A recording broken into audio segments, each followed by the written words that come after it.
ఉన్నాడు. ఈరోజు గడిచిన ఆదివారం పునరుద్ధాన దినం. ఈరోజు రెండవ పునరుద్ధాన దినము నాడు తోమా దగ్గరికి వచ్చి నేను నమ్మను, ఆయన గాయాలలో వేలు పెట్టి చూస్తేనే గాని అన్న పేతురుని బలపరిచిన దినం ఈరోజు. అందుకనే పెంతెకోస్తు పండుగ వరకు ఆయన ఆయా సమయ సందర్భాలలో శిష్యులను మగ్దలిన మరియను మరికొందరిని కలిసి వాళ్ళని బలపరిచి ఆత్మలో పరవశులుగా చేసి వారి బాధ్యతలు పురికొల్పి నడిపిస్తా దినాలలో వీరు శిష్యులు కనిపెట్టుకొని ఉంటున్నారు. యెరూషలేములో ఎప్పుడైతే దేవుని ఆత్మను పొందుకున్నారో వారు యెరూషలేము, యూదయ, సమరయ, చివరికి బోధిగంతముల వరకు సాక్షులుగా ఉన్నారు. పేతురు గారు, మిగతా అపోస్తలులు. హల్లెలూయా.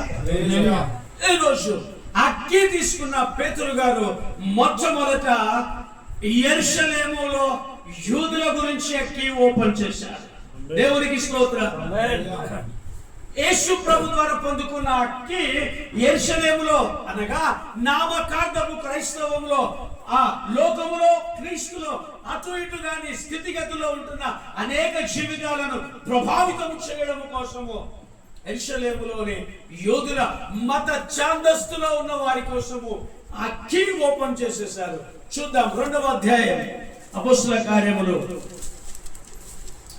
2వ అధ్యాయం 14వ వచనం నుండి మనము చదవగలిగితే, అయితే పేతురు ఆ 11తో కూడా లేచి నిలిచి బిగ్గరగా వారితో ఇట్లా అనను, యూదయ మనుషులారా, ఇది మీకు తెలియదుగాక, చెవియొగ్గిన మాటలు వినుడి. కీ తీసుకున్న వ్యక్తికి పని చేయడం పెట్టాడు. ఈరోజు చాలా మంది సేవకులు స్వలాభం కోసం చూస్తూ ఉన్నారు. కానీ పేతురు పరలోకపు కీని తీసుకున్నాడు.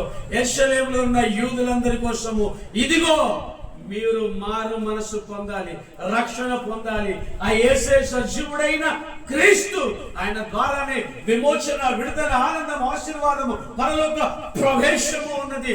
మీరు ఈ మాటలు వినవలసిందే అని చెబుతున్నాడు. వినుడి, మీరు ఊహించినట్టు మీరు మత్తులు కారు. ఆ పెంతెకోస్తు పండుగ రోజు మేడ గదిలో బలమైన ఆత్మ దిగి వచ్చినప్పుడు ఆ ఆత్మలో వారు పరవశులై ఆనందిస్తూ ఆయా భాషలలో దేవుని గణపరుస్తూ ఆరాధిస్తున్నప్పుడు ఆ సంత వీధిలో ఉండబడుతున్న అనేకులు వచ్చి మా భాషలో మాట్లాడుతున్నారు, ఎవరిక్కడ అని చెప్పి వచ్చి వీళ్ళింత పొద్దున్నే తాగేశారా, ఏం చేయాలని అంటున్నప్పుడు వాళ్ళందరి జీవితాలలో అంతకు ముందు ఎన్నడూ ఎరగని అసాధారణమైన కార్యము అక్కడ ఆ పెంతెకోస్తు పండుగ దినాన ఆ యెరూషలేము మేడగదిలో గొప్ప ఆత్మ పరవశులై ఆనందించడం, దేవుని గణపరచడం జరుగుతూ ఉంది. పేతురు అక్కడున్న మత ఛాందస్తులందరి జీవితాలలో కీ ఓపెన్ చేసి యేసుని వారి హృదయంలోనికి ప్రవేశింపజేశాడు. అంతకు ముందు ఏ ఆచరణలో ఉన్నారో, ఏ క్రియలో ఉన్నారో, ఏదైతే ఆ మనోనేత్రాలు ఇంకా వెలిగింపబడకుండా ఉన్నారో ఆ జీవితాలు వెలిగించుకున్నటకు యూదులు ప్రారంభించిన గొప్ప సుదినం పర్వదినం. యూదులు లేదంటే ఇంకా వారు ఎవరు అంటే నామమాత్రంగా క్రైస్తవులని పేరు పెట్టుకుంటారు, అన్నిట్లో ఉంటారు. ఈరోజు కూడా చాలా మంది అలాంటి వారు లేకపోలేదు. ఇక్కడ గొప్ప మాటలు వారు చెబుతూ ఉంటున్నారు. చూడండి, 16వ వచనంలో అంటాడు, ఏలేలు ప్రవక్త ద్వారా చెప్పబడిన సంగతులు